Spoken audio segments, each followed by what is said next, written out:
Mengkhususkan kolbu membaca satu zikir. Makanya kami dulu, saya alhamdulillah dapat izin dari Allah Subhanahu wa Ta'ala di masa masih muda, sangat muda sekali. Sekarang juga masih muda, Pak. Mudah-mudahan.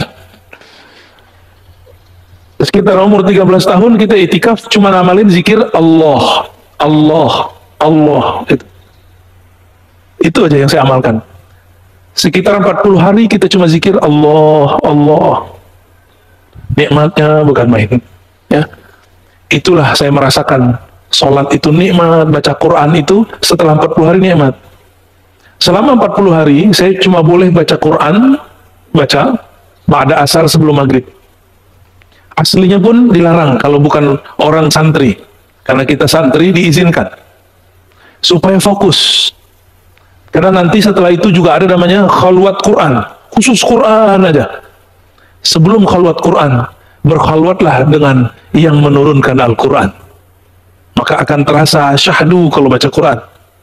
Benar, setelah 40 hari kita baca Al-Fatihah, belum selesai satu ayat sudah terisak-isak. Lanjut satu ayat, bertambah rindu kepada Allah Subhanahu wa Ta'ala. Karena bertemulah zikir lisan dan zikir kolbu. Jika dia bertemu, terjadilah kerinduan yang mendalam. Bergetarlah kolbu. Kenapa kita dibaca Quran nggak bergetar? Karena baca Quran pakai nafsu. Pengen tamat satu hari satu juz. Itu namanya pakai nafsu. Boleh begitu, tapi ada tekniknya. Ulama kita dulu ada tekniknya, fami bisyaukin. Ya, yang ngerti, yang pernah nyantri itu paham maksud saya itu. Fami bisyaukin itu sekitar 7 hari khatam, seminggu khatam Quran. Fami, fa al-fatihah, mi, mim, al-maidah, dari surah al-fatihah sampai al-maidah. Berapa juz tuh? 4 atau 5 ya, 4,5 lah ya. Itu ada tekniknya, dan kita pun dapat sanadnya itu. Jadi riyadhah itu, zikir itu kalau nggak dapat sanadnya, tidak ada disiplin di situ. Orang kerja aja kalau nggak ada panduan juknisnya, itu nggak disiplin. Apalagi urusan begini. Tapi betapa egonya manusia. Giliran urusan agama, apa kata dia? Saya juga bisa sendiri kok. Juga bisa tambah guru kok. Itu namanya sombong. Imam Ghazali untuk zikir begini, itu ngaji dulu kepada Imam Abu Ali Al-Farmadi. Sebelum ketemu Imam Abu Ali Al-Farmadi, berguru ke imam-imam yang lain. Imam Abu Ali Al-Farmadi berguru kepada Imam Qushairi, pengarang kitab Ar-Risalah Qushairiyah. Imam Qushairi sering tahan penjelasan. Maka Abu Ali Al-Farmadi minta izin. Wahai Tuhan, izinkan aku ngaji kepada kawan engkau yang di luar kota. Namanya Abul Qasim Al-Kharkani. Maka dia pindah ke sana. Semua masalah batin dia diselesaikan oleh Imam Al-Kharkani. Abu Ali Al-Farmadi ulama besar. Karena dia besar, muridnya juga ulama besar, Imam Abu Hamid Al-Ghazali. Jadi orang, Pak. Jadi orang tuh Imam Ghazali. Karena berkah yang mendidik dia orang besar. Kita yang didik diri kita sendiri, kita belum tentu wali. Akhirnya nggak jelas. Ya. Apa kata beliau? Ifradul qalbi li dzikrin wahidin wa haqiqatin wahidah. Melatih kolbu berzikir dengan satu zikir, satu kalimah. La ilaha illallah saja, Allah Allah, atau Rahman Rahim, Rahman Rahim, Rahman Rahim, atau salawat aja. Ini tergantung dari gurunya. Tergantung dari gurunya. Ini Bapak Ibu ini kan sudah banyak dapat ijazah zikir dari kiai ustadz. Bingung nggak mau ngamalin dari mana? Ini subhanallah dulu, alhamdulillah dulu. Bingung. Karena belum jadi mursyid. Kalau mursyid bisa buat kurikulum sendiri. Ya. Oleh kalau wali dia zikir ngikutin ilham. Sekarang zikir ini, besok zikir itu. Zikirnya sudah ada dari Nabi semua. Tapi mana yang akan kita pilih? Itu kalau wali dia sudah tahu mana jalannya kepada Allah Subhanahu wa Ta'ala. Tapi wali jadi wali karena dia berguru kepada wali Allah Subhanahu wa Ta'ala. Kita kan baru wali murid, Pak. Ya, sama wali PA. Jadi nggak usah sok-sokan kemudian melatih diri sendiri. Mesti berguru. Apa kata beliau? Walakinnaha bila syaikhin mukhattarah. Kalau engkau tidak punya mursyid, guru, mentor, murabbi yang membimbing, ini sangatlah berbahaya. Assalamualaikum warahmatullahi wabarakatuh. Alhamdulillah rabbil alamin. Wassalatu wassalamu ala sayyidil awwalin, sayyidil akhirin. سيدنا محمد وعلى آله وأصحابه ولبيته وذريته أجمعين. اللهم افتح قلوبنا بفتوحك كما فتحت على عبادك الصالحين، وأخرجنا من ظلمات الوهم والجهل إلى المعرفة والعلم، آمين رب العالمين. بسم الله الذي لا يضر مع اسمه شيء في الأرض ولا في السماء، السميع العليم. نعوذ بكلمات الله التامات من شر ما خلق. اللهم نسألك خير هذا اليوم وخير ما فيه وما بعده، نعوذ بك من شر هذا اليوم شر ما فيه شر إنك أنت علام الغيوب. Jemaah subuh yang diberkahi Allah, kita masuk ke bab yang berjudul khalwah, berkhalwat.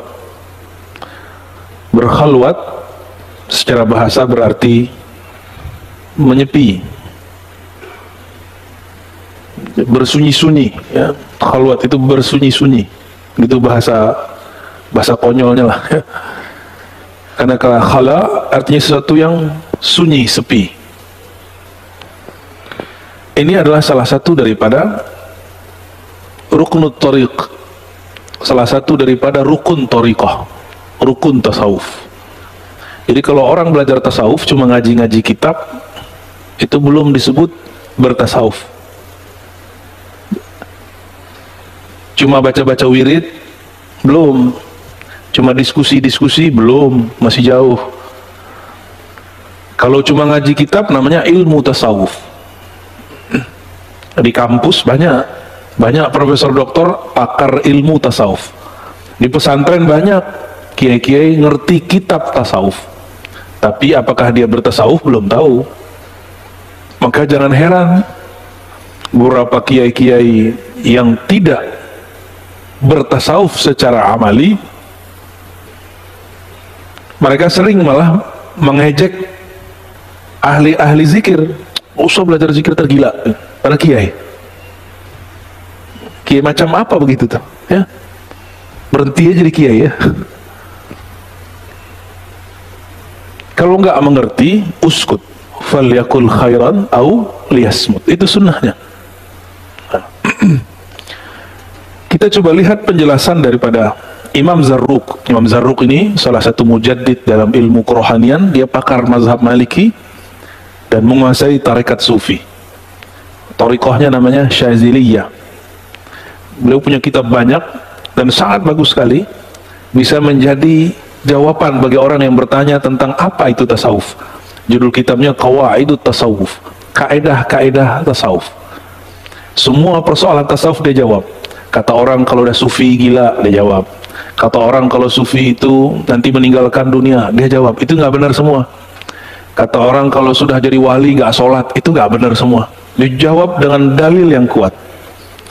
Nah, di sini beliau menjelaskan mengenai apa itu khalwah. Kita sudah pernah membahas tentang uzlah. Uzlah itu menjauhkan diri dari keramaian, masuk ke hutan, masuk ke gua. Itu uzlah.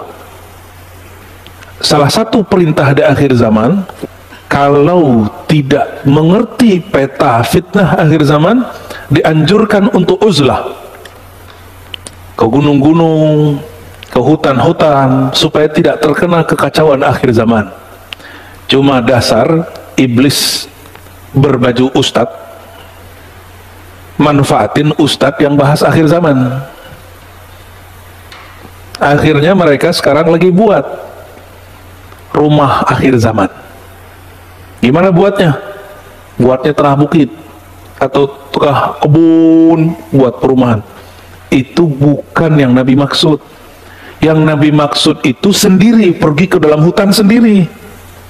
Kalau buat komplek di tengah hutan, itu bukan perumahan akhir zaman. Itu namanya ihya'ul mawat, menghidupkan tempat yang tadinya tidak diolah. Tapi dasar umat ini lugu, percaya-percaya aja. Padahal lagi ada yang nipu tuh, ada setan nyamar. Hati-hati. Maka ustadz-ustadz akhir zaman yang membahas akhir zaman harus hati-hati dengan si pembisik-pembisik yang sebenarnya dia setan. Itu setan bertubuh manusia, dia lagi bisnis, manfaatin agama. Umat betul lugu. Kita sudah berapa kali Pak dengar berita orang ketipu karena kafling atas nama agama, bener gak? Maka saya mengajak agar umat jangan terlalu lugu, jangan mudah ditipu dengan penampilan. mulai kritis. Jangan kritis sama dalil doang, mana dalilnya, mana dalilnya. Semuanya harus dikritisi. Kecuali kepada guru yang benar-benar guru, maka kita beradab di depan beliau. Sama orang yang nyamar-nyamar gitu nggak usah ya. Jadi ini beda dengan uzlah. Uzlah sendiri-sendiri. Kalau khalwat, bersunyi dalam keramaian boleh.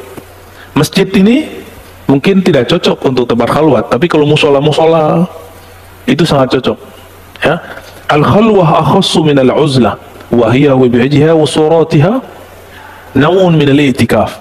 Khalwat itu lebih khusus daripada uzlah. Lebih khusus. Kalau uzlah kita pergi, ya, kalau ini lebih ringan sebenarnya. Walakin ini naw'un min al-i'tikaf, ini bagian dari i'tikaf. Jadi sebenarnya bisa di masjid seperti ini lantai 2, ini sebenarnya bisa dipakai i'tikaf. Dan nggak mesti bulan puasa, karena bulan puasa, mohon maaf ya Pak Pengurus, yang nyeting i'tikaf bukan ustadz, akhirnya ala-alaan, tahu ala-alaan, i'tikaf tapi isinya bukan i'tikaf. Nabi i'tikaf bulan puasa 10 hari terakhir. Apa yang Nabi buat? Nabi membuang semua aktivitas duniawinya. Handphone disimpan pastinya ya. Itu bid'ah, itu lagi i'tikaf kok masih pakai handphone. Apalagi kajian dikurangi, cukup kajian-kajian yang mengarah kepada tazkiyatun nafs, merawat kolbu. Itu harus dikurangi. Jangan banyak muzakarah. Pengajiannya cukup 2 kali aja, pagi atau malam gitu, atau sore sebelum berbuka. Jangan banyak-banyak. Banyakin waktu untuk tafakur, untuk zikrullah, untuk khataman Quran, untuk sholat. Kita ini 11 bulan udah kebanyakan pengajian, ngamalinnya belum. 10 hari aja ngamalin. Maka ada namanya kurikulum i'tikaf. Nanti kalau mau buat i'tikaf di sini saya kasih kurikulumnya, dan saya ijazahkan. Nanti kita ada namanya risalatul i'tikaf, risalah i'tikaf. Ada panduannya dari bangun tidur sampai mau tidur lagi. Bahkan kalau perlu nggak usah tidur. Cuma 10 hari. Dan seumur hidup saya, itulah hari-hari terindah selain mengaji ma'rifatullah. Jadi hidup saya 2 aja. Ngaji ma'rifatullah itu nikmat sekali. Yang kedua i'tikaf. I'tikafnya sudah nggak ngajar. Jadi nggak direcokin lagi majamaah. Kalaupun ngajar, yang kita ajarkan itu panduan i'tikafnya. Ngapain lagi i'tikaf? Ini zikir yang diamalin, ini adab yang dipakai. Itu nikmatnya bukan main. Kalau orang bilang lagi kasmaran, hanya aku dan engkau. Itulah yang terjadi kalau lagi i'tikaf. Hanya aku dan engkau ya Allah. Nikmatnya bukan main. Man lam yazuk lam ya'rif. Yang nggak tahu, nggak pernah coba, nggak akan pernah mengerti. Tapi kalau yang pernah coba i'tikaf Allah itu mengerti maksud saya ya. Nau'un minal i'tikaf, dia salah satu bagian yang mirip dengan i'tikaf, bedanya tidak mesti di masjid. Jadi khalwat itu boleh di tempat yang di rumah. Di rumah kita ada ruang sholat boleh. Cuma kalau di rumah kayaknya susah ya. Baru mau putar tasbih, anak datang. Kalau enggak emaknya anak. Kalau nya ibu-ibu, bapaknya anak-anak datang. Neng, neng, neng, neng. Jadi nggak jadi.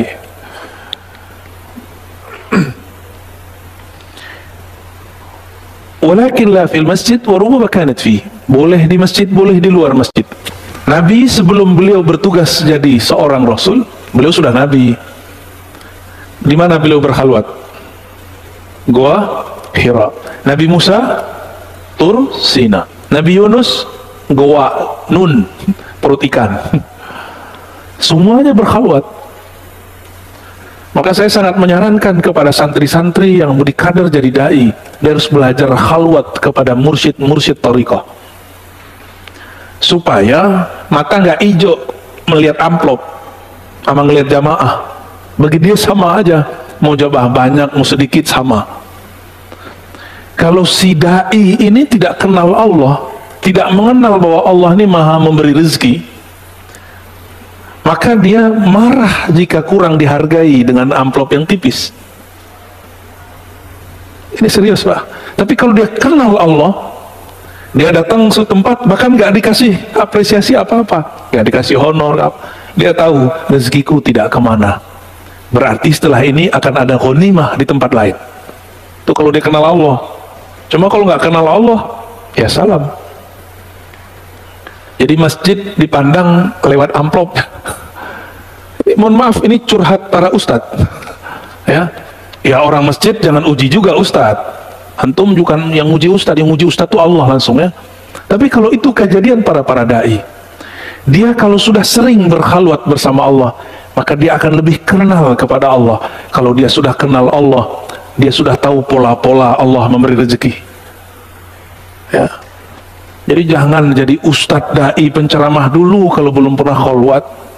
Minimal 40 hari, 10 hari, 10 hari, 10 hari, 10 hari. Ya, mau jadi ustadz kan? Khalwat dulu. Ini santri saya nih. Dulu belum bisa baca kitab, sampai bisa baca kitab. Nggak ngerti di luar. Bahasa Arabnya sama kayak orang di luar negeri. Kelas 5 itu kelas berapa tuh? Kelas 2 ya? 2 SMA atau kelas 1 SMA saya udah ngajar pakai bahasa Arab. Mereka itu. Cuma kita kasih tahu dari dulu, ustadz itu nggak hanya bisa baca kitab kuning, nggak hanya yang bisa bahasa Arab. Kalau bisa bahasa Arab doang, orang Arab baru lahir bisa ngomong bahasa Arab. Bener? Ya, yang tinggal di Condet mah bisa pakai ane enti, kif haluk, ya bisa. Bukan itu. Ad-da'i ilallah, orang yang mengajak kepada Allah adalah orang yang tahu jalan kepada Allah. Saya mau ngajak Bapak Ibu ini ke puncak, tapi nggak tahu jalan ke puncak, diajak ke Banten. Kebetulan di sana ada namanya puncak. Tersesat nggak? Muter-muter nggak? Oh, itu kejadian. Saya datang ke suatu tempat, kita bilang ke sopir angkot, Pak, saya mau charter Anda, tapi kamu tahu nggak alamat ini? Oh, saya tahu. Beneran? Tahu? 3 kali saya nanya. Oh, saya tahu. Kita diajak ke selatan padahal kita mau ke utara Pak. Itu kejadian. Maka dai ini ada 2. Ad-da'i ilallah, dai kepada Allah. Ada dai ila ghairillah, ada dai yang mengajak kepada selain Allah, yaitu ingin memperkaya dirinya, ingin memperbanyak jamaahnya, membangun branding-branding yang nggak penting, yang tidak asasi, ya. Taib. Wa aktsaruha 'indal qaum la haddalah, lakin sunnah tushiru ilal arba'in bi muwa'adati Musa alaihissalam. Berapa lama itikaf atau khalwat itu? Tadi saya nyebutnya berapa? 40 hari. Ditulis pada sini. Sebenarnya la hadda 'indal qaum. Ulama-ulama ahli zikir tidak pernah membatasinya. Namun idealnya 40 hari seperti Sayyidina Musa. Sebenarnya juga khalwatnya Sayyidina Musa tidaklah 40 hari, hanya 30 hari. Tapi adab yang ada pada Sayyidina Musa, beliau nggak boleh siwak, nggak boleh gosok gigi. Begitu di riwayatnya. Selesai berkalam-kalam dengan Allah, itu Nabi Musa nggak tahu makan apa enggak atau perlu 30 hari. Udah sama Allah aja. Tiba-tiba berhenti dialog dengan Allah, dia merasa mulutnya bau. Maka dia ambil akar siwak, dia bersihkan. Berarti dia masih sibuk kepada selain Allah. Maka turunlah Sayyidina Jibril bawa perintah dari Allah, hai Musa, sempurnakan 10 hari lagi. Jadi para nabi itu dulu kalau melanggar adab, itu tambah itikaf 10 hari, satu adab. Itu nabi dahulu Pak. Kalau ulama sekarang zamannya rukhsah. Bener, mau dirukhsah ya. Tapi masih ada kiai kita yang ketat.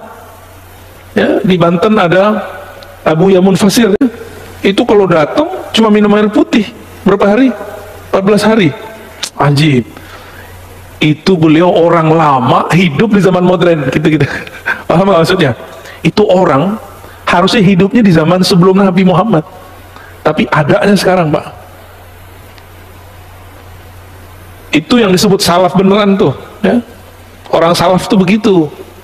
Ini salaf, giliran ini itu bid'ah, ya, kerja bakti bid'ah, makan-makan bareng-bareng nggak bid'ah. Itu beliau minum air aja Pak santrinya, dan santrinya nggak kabur tuh. Mereka dengan senang hati melakukan puasa, riyadhah, membuang hajat kepada makan dan minum. Hidup-hidup aja tuh beliau malah sehat ya. Lebih sehat dari kita yang makan. Jauh lebih sehat dari ente itu badannya tuh. Wal qasdu fil haqiqah salasun. Pada dasarnya 30 hari. Idh hiya aslul muwa'adah. Karena pada dasarnya dari 30 digenapkan menjadi 40 ya. Wa aqalluha asyaratun li'tikafihi sallallahu alaihi wasallam. Minimal i'tikaf itu 10 hari. Ini versi kitab Pak. Kalau versi saya enggak. Aqalluha yaum wa lailah. Minimal 1 hari 1 malam. Bahkan kalau guru saya yang pemurah, kamu tidak bisa sehari semalam, ya sudah 1 jam bersama saya. Itu ada guru kita yang ngomong begitu. Tapi beliau ngomongnya masih apa Pak? Sama orang alim. Orang alim bisa menanggalkan kealimannya 1 jam usul kepada Allah, langsung sampai kepada Allah, langsung dia diterima di sisi Allah. Orang alim. Kalau orang-orang Badung kayak kita ini nggak cukup 1 jam Pak, harus berjam-jam ya. Apa tujuannya? Tathhirul qalbi min adnasil mulabasah. Membersihkan kolbu dari kotoran yang disebabkan jika kita bergaul banyak dengan orang. Kita ini 2 aja, mempengaruhi, dipengaruhi. Bener gak? Antum nih, kalau nggak kita yang rame, kita diramein orang. Khalwat itu gunanya supaya mensterilkan kolbu dari kita jadi penyebab orang lain kena noda-noda akhlak. Itu lebih kurang. Wa ifradul qalbi li dzikrin wahidin.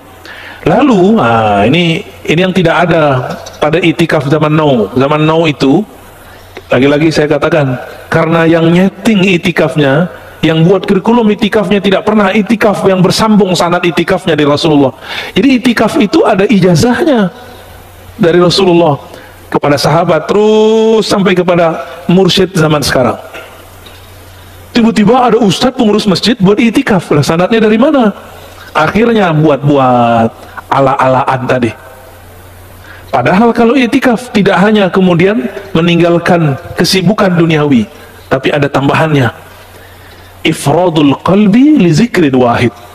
Mengkhususkan kolbu membaca 1 zikir. Makanya kami dulu, saya alhamdulillah dapat izin dari Allah Subhanahu wa taala di masa masih muda. Sangat muda sekali. Sekarang juga masih muda Pak. Mudah-mudahan. Sekitar umur 13 tahun kita itikaf cuma ngamalin zikir Allah, Allah, Allah. Itu aja yang saya amalkan. Sekitar 40 hari kita cuma zikir Allah, Allah. Nikmatnya bukan main. Ya. Itulah saya merasakan sholat itu nikmat, baca Quran itu setelah 40 hari nikmat. Selama 40 hari saya cuma boleh baca Quran, baca ba'da asar sebelum maghrib. Aslinya pun dilarang kalau bukan orang santri, karena kita santri diizinkan supaya fokus. Karena nanti setelah itu juga ada namanya khalwat Quran, khusus Quran aja.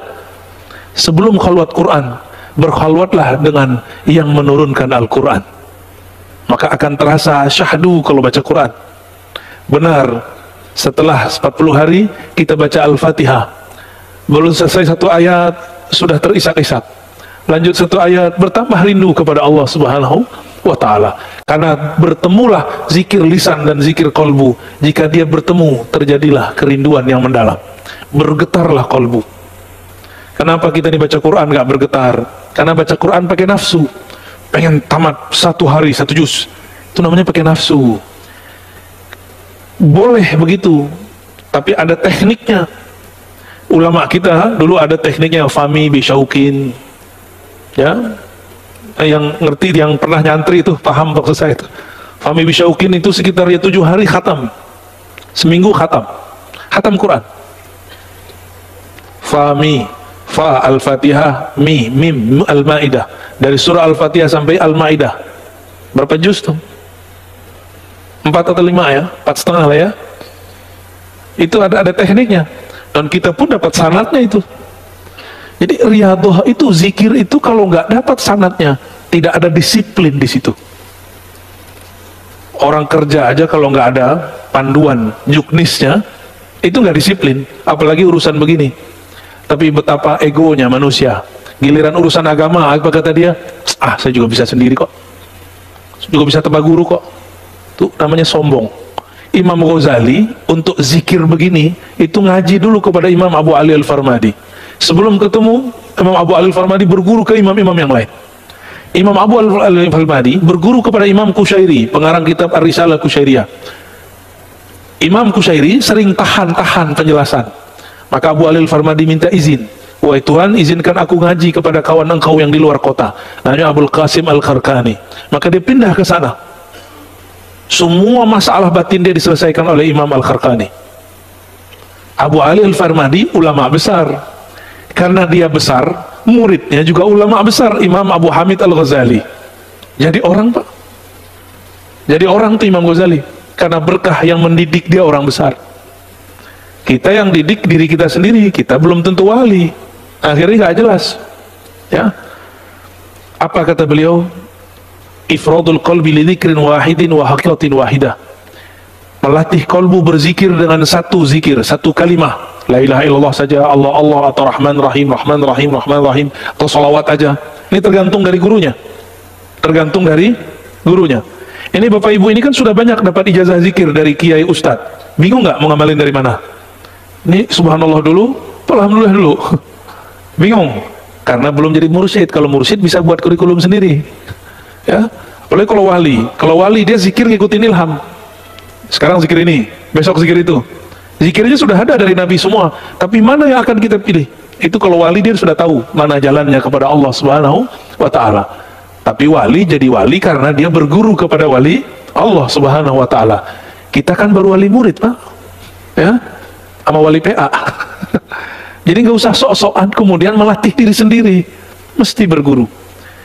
Apa kata beliau? Walakinnaha bila syaikhin mukhattarah. Kalau engkau tidak punya mursyid, guru, mentor, murabbi yang membimbing, ini sangatlah berbahaya. Makanya saya sering sindir di sini. Orang Betawi sudah punya nabi, namanya Ahmad Musodek. Itu Ahmad Musodek baca kitab tentang khalwat, diamalkan di Gunung Salak. Gunung Salak itu mengaji, Pak. Gunung Salaka. Salaka itu kalau bahasa santri itu artinya suluk, cocok logi. Dan memang itu cocok untuk khalwat, Gunung Salak itu.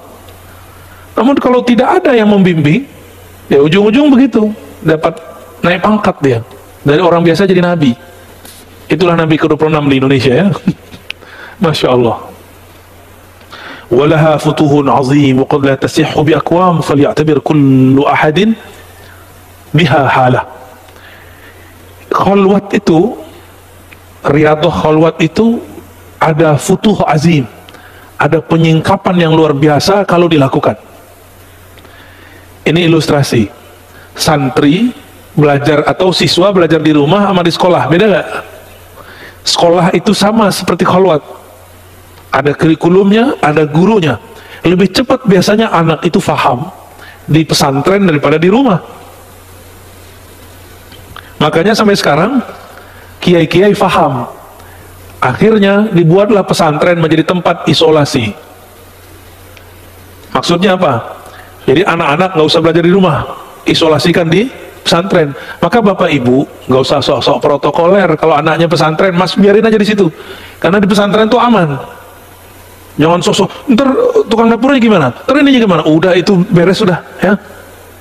Kita yang ngomong begitu, kadang kita lebih tidak protokoler daripada orang-orang di pesantren. Di pesantren udah mereka kuat disiplinnya, kuat juga doanya. Ya, ada satu majelis, orangnya dempet-dempet terus, Pak. Waktu pandemi lagi kenceng, itu majelisnya jalan terus. Amalannya cuma Ratibul Haddad, Ratibul Attas. Dan tidak ada satupun majelis, orang majelis kena corona. Tapi ketika majelisnya diliburkan, anggota majelis pada liburan, pulang-pulang dari liburan menjadi LC, lulusan COVID. Itu kejadian, karena kekuatan zikir. Ketika dia keluar, dia tidak dijaga lagi di zikir. Satu zikir ada malaikat penjaganya. Malaikatnya bukan satu dua. Malaikat itu per huruf. Bismillahirrahmanirrahim. Itu malaikatnya paling banyak tuh. Maka di Ratibul Atas, Bismillahirrahmanirrahim dibaca 11 kali. Bismillahirrahmanirrahim, Bismillahirrahmanirrahim, Bismillahirrahmanirrahim, Bismillahirrahmanirrahim. Ya? Karena di situ ada asrar yang luar biasa. Cuma kita kan nggak ngerti, main baca-baca aja ya. Akhirnya nggak punya adab lagi baca, padahal malaikat lagi hadir. Ini majelis begini aja malaikat banyak hadir, Pak. Maka malu sama malaikat ya. Jaga-jaga adabnya. Jangan ingat-ingat duniawi di sini ya. Waqad la tasihhu bi aqwamin. Namun ingat-ingat, khalwat itu tidak cocok untuk sekelompok orang. Contoh, pemimpin sama guru sama karyawan, cocok nggak? Pegawai PNS, cocok nggak? Kecuali dia dapat cuti. Pemimpin kalau berkhalwat, hancur nggak negeri? Ulama, guru kalau berkhalwat, hancur nggak pesantren? Terus aparatur negara berkhalwat, gawat. Oleh karena itu, khalwat ini cocok untuk orang-orang yang punya waktu luang. Kayaknya WFH itu kesempatan khalwat banyak, cuma kan udah mau selesai. Kecuali nanti datang lagi pandemi baru ya, antum doa, janganlah, dia bakal datang sendiri, nggak usah doa ya. Jadi kalau ada mursyid nih, dia punya murid seorang raja, seorang pejabat, jika mursyidnya tidak kamil, tidak sempurna, maka dia suruh itu raja tinggalkan kepemimpinannya. Nah, ini gawat itu ya, sok-sok jadi mursyid, berarti dia belum selesai kemursidannya. Dia punya murid seorang kiai, lagi nggak musim liburan, disuruh tinggalkan majelis. Nah, ini terjadi di beberapa tempat, bubar, pesantrennya bubar, pesantren bubar ya. Nah, ini kejadian juga, ini di Thariqat. Begitu juga terjadi di jemaah tabligh, Pak ya. Di jemaah tabligh yang saya tahu tidak boleh mentashkil, mengajak khuruj kiai, syekh, muallim, mursyid, dan pengarang kitab. Karena kalau mereka diajak, maka sendi-sendi agama jadi longgar. Betul kejadian, beberapa sahabat kita punya pesantren, diajak khuruj, hancur pesantren, hilang, mati pesantrennya. Karena memang khuruj asik. Khuruj itu kita dari sini pindah lagi, jadi pengalaman kita ganti-ganti terus. Kalau di pesantren bosen, Pak, ngeliat santri. Oh, dia lagi. Tapi betapa kiai-kiai itu sabar. Kadang udah begitu masih dibentak sama orang tua santri. Ini tidak termasuk santri saya. Kalau naruh anaknya di pesantren terlalu kritis sama kiai, terlalu banyak maunya di pesantren. Udah, Pak, kalau punya anak taruh pesantren, taruh aja udah, terserah Pak Kiai, yang penting didik anak saya sekarang anak Pak Kiai. Mau dijewer kan, mau diapain, biarin. Kalau anak ngadu, saya dijewer sama Ustadz. Kita jewer ulang, Pak. Kamu nanti lapor lagi, saya jewer ulang. Gitu seharusnya. Begitu saya dulu dididik. Ya. Kita lapor sama Bapak. Habis dipukul sama guru. Guru saya itu guru Bapak saya juga. Habis dipukul nih, dipukul ulang. Besok kau lapor lagi, awas. Ya. Nggak ada lagi, Pak, kita lapor-lapor. Itu baru baca Quran kami itu. Belajar Quran aja begitu. Kalau sekarang gimana? Gurunya digebukin sama wali santri. Antum hati-hati, guru itu makomnya wali am, wali umum, dia kekasih Allah. Sakiti mereka, tunggu kualat hidup antum seumur hidup. Apalagi kalau dia punya sir, dia wali khusus di sisi Allah, sakiti mereka, tunggu celaka aja kita ya.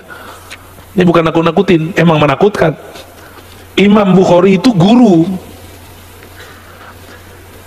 diundang oleh Raja Ahmad bin Khalid untuk private anaknya di istana. Imam Bukhari untuk dapat satu hadis dia tempuh ribuan kilo. Maka khusus untuk ngaji hadis, kata Imam Bukhari, jika anakmu wahai raja ingin jadi orang alim, suruh serahkan dia ke sini, jangan aku yang ke sana. Tersinggung rajanya, maka dia sakiti Imam Bukhari. Akhirnya Imam Bukhari terpaksa keluar dari kota kelahirannya, Bukhara. Dikejar-kejar oleh askar. Dikejar-kejar terus. Sampailah beliau kemudian di kota Samarkand. Karena Samarkand ini agak ramai, susah mencari Bukhari. Tapi beliau sudah capek, kelelahan. Malam-malam beliau berdoa, ya Rob, jika mati lebih baik bagiku, jemputlah aku malam ini juga.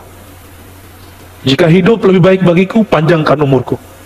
Tapi ya Allah, aku rindu kepada Rasulmu, aku rindu kepada Engkau, maka jemputlah aku malam ini juga. Dia usap matanya, langsung jatuh badannya, meninggal habis sholat. Malam itu juga dikuburkan, supaya tidak ketahuan Imam Bukhari melarikan diri dari Bukhara. Apa yang terjadi pada Ahmad bin Khalid? Tidak sampai seminggu, cuma 3 hari, ada surat datang dari Baghdad. Dia mesti ketemu mahkamah. Hakimnya saat itu langsung sultan atau rajanya atau khalifah. Dia terbukti korupsi dan zalim, langsung dimasukin penjara. Tidak sampai sebulan, mati terhina dalam penjara. Itu nyakitin ulama tuh, ya. Kalau ulamanya beneran, ya. Kalau ulamanya nggak beneran, nggak kualat-kualat.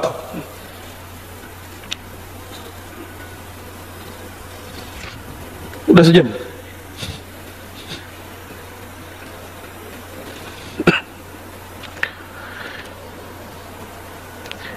Oleh karena itu, berkhalwat itu inqita'anil bashar li fatratin mahdudah. Kata pengarang kitab ini Syekh Abdul Qadir Isa Asy-Syadzili Al-Qadiri, yaitu memutus hubungan dengan manusia meskipun dalam waktu tertentu saja. Wa tarkun lil a'mal ad-dunyawiyah li muddatin yasirah. Tidak usah khawatir, hanya meninggalkan aktivitas duniawi dalam beberapa saat saja, ya. Kalau saya bagi, Pak, untuk orang aktivis kerja, untuk para pejabat, orang yang aparatur negara, orang-orang karyawan yang nggak mungkin, kita membuat namanya kurikulum khalwat sejam, 1 jam semalam. Jadi sa'ah wahidah fil yaum wa laylah, 1 jam semalam dia berkhalwat, itu cukup. Kalau 1 jam semalam 30 hari jadi berapa? 30. Itu udah sama kayak dia 1,5 hari setiap bulan dia bersama Allah. Kalau dia lakukan itu setiap malam selama setahun, hitung Mbak, jadi berapa? Ya, tadi berapa?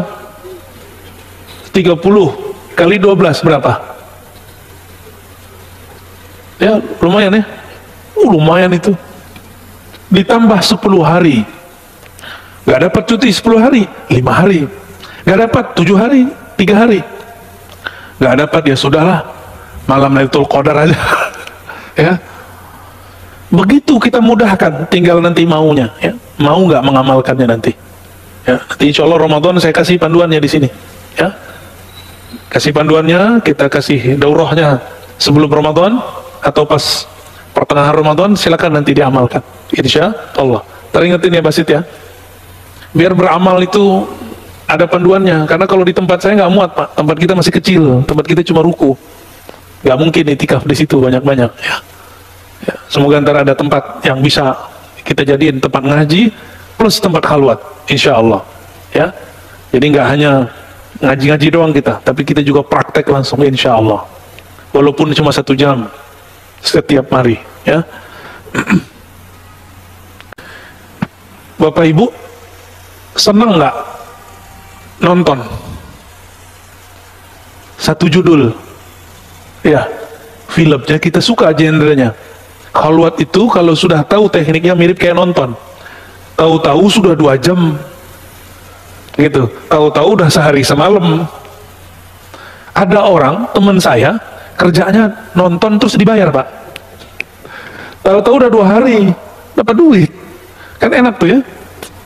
Tapi nggak usah khawatir, kalau ini Bapak bukan lagi cari materi, berzikir latihan untuk mengosongkan dunia dari kolbu. Karena kebahagiaan kita setiap kali kita mampu mengosongkan selain Allah dalam kolbu. Kolbu itu bahagianya cuma dengan Allah. Ala bidzikrillah tatmainnul qulub. Jika masuk selain Allah, dia kolbu gelisah.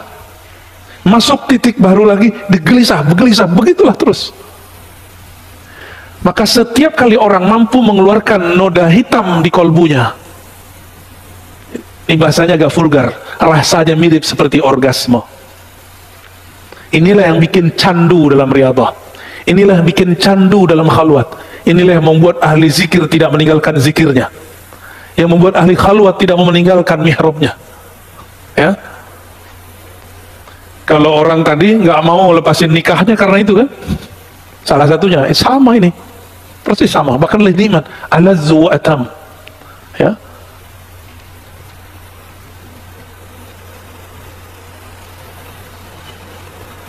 jadi kalau kita buat definisi, apa itu khalwat? Meninggalkan kesibukan duniawi sesaat, lalu menyibukkan kolbu hanya dengan suatu zikir, tafakkur terhadap nikmat-nikmat dari Allah, muhasabah terhadap kesalahan masa lalu, dan dengan syarat dibimbing oleh seorang guru pewaris Rasulullah Sallallahu Alaihi Wasallam. Jika tiga ini tidak masuk, maka batal khalwatnya.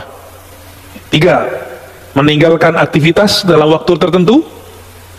Berarti handphone, tidur nggak? Nah, idealnya kalau khalwat, handphonenya ditaruh, disimpan ke mentornya. Cuma dulu kemarin-kemarin kita buat rukhsah, boleh buka handphone 15 menit atau setengah jam sebelum berbuka. Itu sinyal langsung kredit, Pak. Tiba-tiba semuanya demam 15 menit setengah jam sebelum ini. Tapi apa efeknya? Dalam setengah jam itu mereka lupa kepada Allah. Tapi gimana lagi, nggak begitu, nggak ada mau khalwat, gak apa-apa lah ya. Habis itu kita hantam lagi, hajar lagi dengan zikrullah. Dua, yang ketiga apa tadi?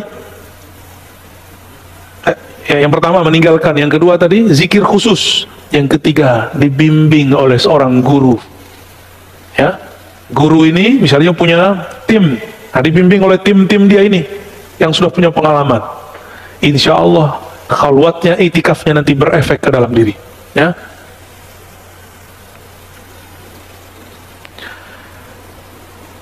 Kenapa mesti ada guru?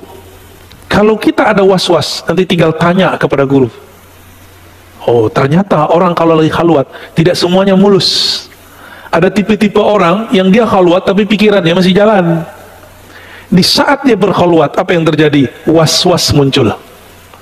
Jika was-was sudah muncul, ada yang sanggup melawannya, ada yang tidak sanggup. Ya, disinilah terjadi, mohon maaf, kenapa ada orang khalwat tiba-tiba miring, karena tidak dibimbing oleh guru. Ya, nah, di dalam kitab ini di halaman 199 dikatakan was-was itu ada dua. Ma yu'lamu qat'an an Allah Ta'ala munazzahun anhu. Was-was yang datang dari syaitan dan diketahui secara pasti. Apa itu? Jika was-wasnya tentang sesuatu yang bertentangan dengan akidah. Tiba-tiba ada bisikan, Allah dicipta dari apa? Allah tinggal di mana? Ya. Atau ada bisikan, anallah, anallah, aku Allah, aku Allah. Itu pasti batil. Itu pasti batil. Ya. Siapa yang membisikkan itu? Syaitan. Maka disebutkan dalam surah Al-A'raf, ya, wa imma yanzaghannaka minasyaitani nazghun fasta'iz billah innahu sami'un alim. Jika ada tarik-tarikan daripada syaitan, maka berlindunglah kepada Allah. Ya, itu sering terjadi, Pak. Maka untuk melawan ini, Imam Al-Qushairi itu mewajibkan sebelum belajar, sebelum khalwat, wajib belajar akidah Ahlus Sunnah, supaya nggak mikir-mikir tentang Allah aneh-aneh. Ya. Lalu ada yang bukan was-was, dia ilham, mimpi. Ilham mimpinya barangkali mengganggu dia, tapi tidak menyimpang. Nah, hal ini harus dilaporkan kepada mentornya. Mentornya harus lapor kepada gurunya. Nanti ketahuan itu, ya, teruskan ambil atau tidak. Jadi itu ada teknik-tekniknya. Beberapa murid kalau zikir, kadang-kadang dia halu. Yang datang setan, tapi nyerupai wali. Bisa, Pak, wali masih bisa diserupain sama setan. yang tidak bisa diserupai oleh setan cuma Nabi Muhammad SAW. Wali punya korin nggak? Korinnya bisa datang. Tapi Bapak kalau tahu nama ruhaninya si wali, tinggal sebut namanya, maka yang datang pasti dia, bukan korinnya. Maka saya tidak percaya dengan semua mimpi orang atau pengalaman batin orang ketemu Syekh Abdul Qadir, Syekh Syazili, Syekh Ahmad bin Idris Al-Idrisi. Saya nggak langsung percaya ya. Nah ini ada pengalaman, saya baru dari Banjar asli Pak, ini kan Banjar palsu, ini Banjar Wijaya. Alhamdulillah kita kalau datang ke satu tempat, kita tabarruk mau menjadi murid dari guru tempatan. Alhamdulillah Allah pertemukan saya dengan murid dari ulama-ulama yang guru-guru itu dulu favorit saya semua. Di antaranya murid-murid Syekh Yasin Al-Fadani, namanya Tuan Guru Wildan, ada di Martapura, murid dari Abah sekumpul. Saya datang, ternyata sudah disiapkan ijazah semuanya, padahal kita nggak request. Ijazah zikir, ijazah talqin, ijazah subhah, tasbih, itu ada ijazahnya Pak. Saya dapat beberapa dan dari beliau juga. Ijazah hadis dan kitab hadis. Itu kayak surprise bagi saya. Ketika udah selesai pengijazahan segala macam, ikram-ikramnya makan, saya kemudian cerita. Guru, di sana kiai dipanggil guru atau Pak Kiai kita panggil. Tuan Guru, sebenarnya saya dulu pernah bermimpi tahun 2013. Walaupun sudah terlambat, bermimpi gurunya dari Tuan Guru, namanya Syekh Muhammad Yasin Al-Fadani. Saya mimpi, dalam mimpi itu saya minta ijazah zikir atau ijazah kitab-kitab hadis. Ternyata di alam mimpi pun Syekh Yasin tidak terima kalau orang cuma dapat ijazah dalam mimpi. Kalau ijazah mesti ketemu hidup, padahal beliau sudah meninggal tuh. Ini wali ini kalau ketemu dalam mimpi, jika benar itu dia gak akan berubah dengan masa hidupnya. Gak mau, kamu ambil dari murid-muridku. Akhirnya saya bilang, Tayyib Maulana, baik Tuan Guru, saya akan belajar kepada murid-murid engkau. Saya sampaikan itu kepada Guru Wildan ya. Ternyata beliau ngomong ke salah satu muridnya yang khidmah kepada beliau. Ketika kami sudah keluar, udah balik, udah pulang, jika mimpinya ketemu setan yang menyerupai guru saya, pasti setan bilang, aku ijazahkan kamu dalam mimpi. Tapi jika itu benar ruhnya Syekh Muhammad Yasin Al-Fadani guru saya, maka dia akan mengatakan seperti beliau berkata masih hidup ya, tidak sah ijazah lewat mimpi. Ijazah itu mesti ketemu hidup. Maka saya dengan wasiat dalam mimpi itu wasiat mimpi loh Pak, pengalaman itu. Saya pakai, ketemu murid Syekh Yasin, walaupun tidak kuliah seperti kita, tapi kan beliau bertahun-tahun dengan Syekh Yasin. Ilmunya di atas semua profesor, ilmu mereka lebih tinggi lah dari kita. Ijazah sanadnya lebih tinggi. Nah, pengalaman itu kita sampaikan, guru ini ngerti. Jadi baru Tuan Guru Wildan ini yang menjelaskan. Ini ciri-cirinya, kalau yang dia temui dalam mimpinya guru saya, pasti guru saya dalam mimpi tidak mengijazahkan. Maka ini siapa saja yang mimpi Syekh Yasin diijazahkan dalam mimpi, itu bukan Syekh Yasin ya, itu mungkin korinnya ya, korinnya nyamar jadi Syekh Yasin. Orang minta ijazah, wah nggak enak nolak ya. Nah ini baru pengantar khalwat nih Pak, tapi minimal sudah cukup ya. Di dalam Al-Quran banyak dalil tentang cara khalwat, misalnya surat Al-Muzammil ayat 8, ini sebagai penutup.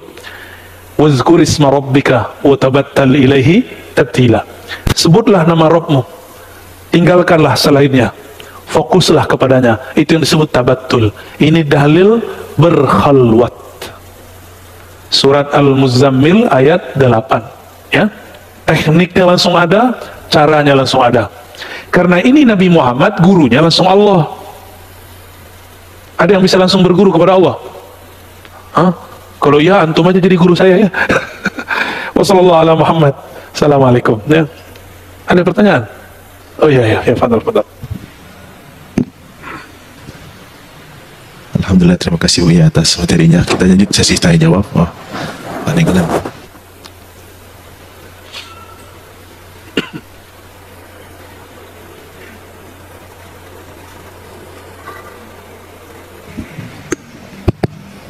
Bismillahirrahmanirrahim.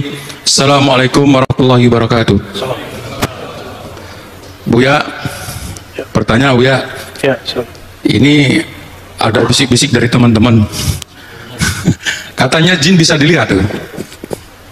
Itu pertanyaan Ustadz. Satu aja deh, soalnya masih banyak yang lain. Terima kasih. Assalamualaikum warahmatullahi wabarakatuh. Assalamualaikum warahmatullahi wabarakatuh. Yang bisa dilihat itu jin dan jun. Jin itu bahasa Arab, artinya jismun junna anil basar. Benda yang ditutup dari pandangan mata, maka disebut jin. Kalau majnun, insan sutira akluh, manusia akalnya udah ketutup, maka disebut majnun. Junna alaih, majnun juga, jan sama, ya. Lalu bagaimana dengan jin? Al-Quran mengatakan yarawnakum, mereka melihat kamu dari sisi la tarawnahum, dari sisi engkau yang tidak dapat melihat mereka. Kalau Allah bilang jin tidak bisa dilihat dengan kasat mata, terus ada orang ngomong lihat jin, faqad ata bi buhtanin azim, dia sudah berbohong dan telah mengingkari Al-Quran. Namun kalau situ wali memandang tidak dengan mata ini, jangankan cuma jin, Rabbul jin aja dia tahu, Tuhan pencipta jin aja dia bisa pandang. Tapi memandang Allah kan bukan dengan pandangan ini. Memandang Allah itu sebenarnya Allah lah yang memandang dirinya, cuma minjem kita. Sebenarnya kita emang dipinjam, kita kan milik dia juga. Inilah kata Imam Syafi'i, man qala ra'aitul jinna faqad ata bi buhtanin azim. Bahkan dalam satu riwayat, man qala ra'aitul jinna faqad kafar. Siapa yang ngaku-ngaku melihat jin, dia telah kufur kepada ayat ini, dia telah berbohong yang besar. Maka mohon maaf, saya nggak percaya dengan buku dialog dengan jin itu, saya nggak percaya. Mohon maaf ya, saya nggak percaya. Dan saya nggak percaya jika orang mengislamkan jin lewat kesurupan, kecuali 1-2 kisah aja. Saya percaya Pak ada jin.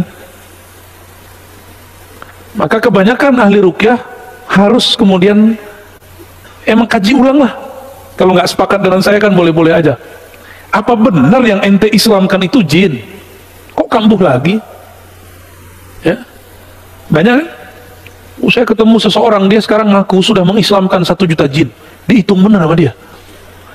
Kita tanya, emang ente lihat? Enggak, tapi dia berbicara lewat orang kesurupan. Orang kesurupan itu Bapak, itu sudah dijelaskan dalam ilmu psikologi. Kebanyakan kesurupan itu terjadi pada 2 komunitas.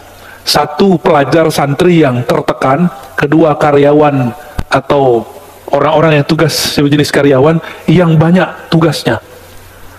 Jarang-jarang terjadi yang nomor 3, orang putus cinta, itu jarang ya. Tapi kejadian.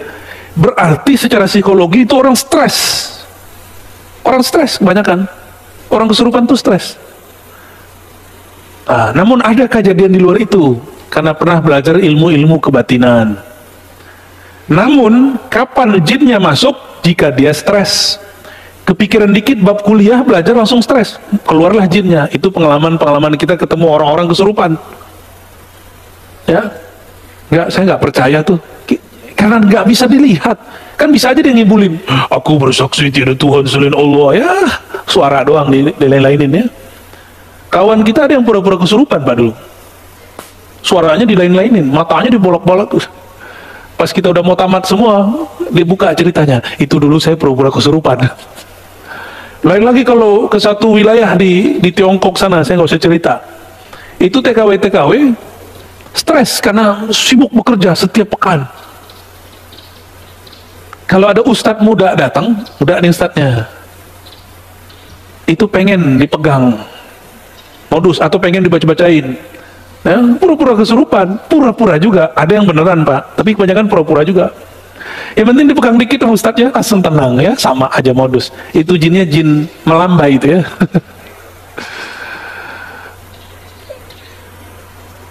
Aneh, kita ini diberi akal yang sehat oleh Allah Subhanahu Wa Taala, kok malah demennya sama yang begitu-gitu ya.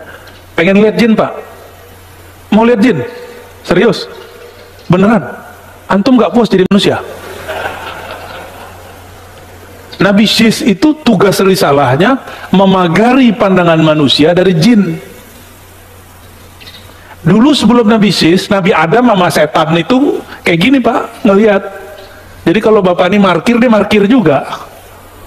Lagi jalan, tiba-tiba ada yang tongkar, itu zaman Nabi Adam dulu. Nabi Adam, Habil, kemudian 400 tahun beliau di dunia, lahirlah Syis, anak beliau.